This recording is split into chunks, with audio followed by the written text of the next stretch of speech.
Virus corona terus bermutasi dan menghasilkan varian baru. Hingga berita ini ditulis, ada 11 varian virus corona yang diberi nama sesuai alfabet Yunani oleh Organisasi Kesehatan WHO. Virus corona varian Delta menjadi perhatian karena tempat ia pertama terdeteksi, yaitu di India, yang sempat mengalami lonjakan kasus positif COVID-19. Virus yang tadinya ditemukan di India ini kini sudah menyebar ke beberapa negara seperti Indonesia dan masih terus bermutasi. Varian Delta sudah bermutasi. Mutasi ini kemudian diberikan nama varian Delta Plus. Menurut konferensi pers dari WHO, varian Delta memiliki kekuatan 2 kali lebih menular dibanding dengan virus aslinya. Dan apabila terpapar, orang tersebut akan memiliki viral load yang tinggi. Viral load tinggi artinya pasien yang terinfeksi bisa dengan mudah menularkan orang lain. Meskipun demikian, WHO mengatakan bahwa vaksin yang didistribusikan ke masyarakat saat ini masih efektif, setidaknya mencegah sakit parah yang ditimbulkan virus corona. Nah, bagaimana dengan Delta Plus? Diberi nama Plus karena varian Delta ini lebih berbahaya dan mematikan. Hasil penelitian WHO menemukan varian Delta Plus ini bisa saja kebal terhadap obat-obatan dan vaksin. Tetapi, kasus yang terkait dengan varian Delta Plus masih sangat jarang ditemukan bahkan secara global. Karakteristik varian Delta Plus masih terus dilakukan untuk mengungkap karakteristik lain yang tidak dimiliki varian ini.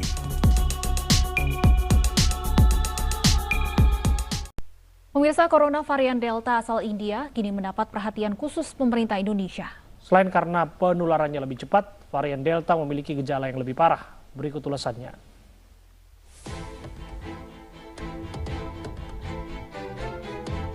Virus corona varian Delta asal India telah menyebar di sejumlah daerah di Indonesia, di antaranya Jakarta, Kudus, Jawa Tengah, dan Bangkalan, Jawa Timur. Virus ini pun memiliki daya tular yang lebih cepat dan memiliki gejala yang lebih parah dibandingkan varian corona sebelumnya yang masuk ke Indonesia. Gejala yang dialami pada pasien terpapar corona Delta diantaranya mual, muntah, sakit perut, selera makan hilang, dan nyeri sendi. Selain itu, sakit kepala, pendengaran terganggu, dan sakit tenggorokan. Ada pula pasien yang mengalami demam, pilek, hingga kekurangan darah dan pembekuan darah. Jika dibandingkan dengan varian Alpha, daya penularan varian Delta 40 hingga 50% lebih tinggi. Selain itu, penanganan medis lebih sulit, apalagi menularnya ke anak-anak. Jika tertular, maka potensi untuk dirawat di unit gawat darurat 1,6 kali lebih besar dalam 2 pekan setelah terinfeksi. Satgas COVID-19 meminta masyarakat lebih disiplin menerapkan protokol kesehatan untuk mencegah penularan COVID-19 jenis apapun. Tim Liputan iNews melaporkan.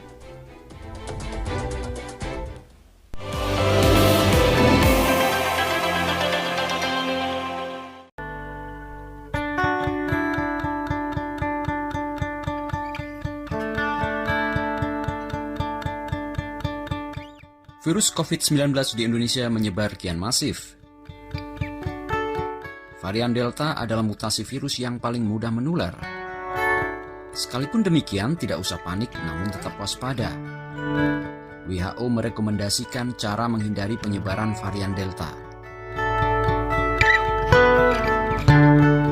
Disiplin menerapkan protokol kesehatan. Mengenakan 2 masker, medis dan kain.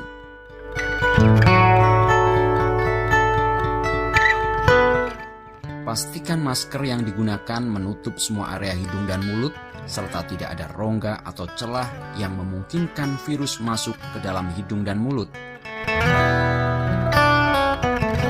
Rajin mencuci tangan dengan sabun. Biasakan mencuci tangan dengan air mengalir dan sabun minimal 20 detik.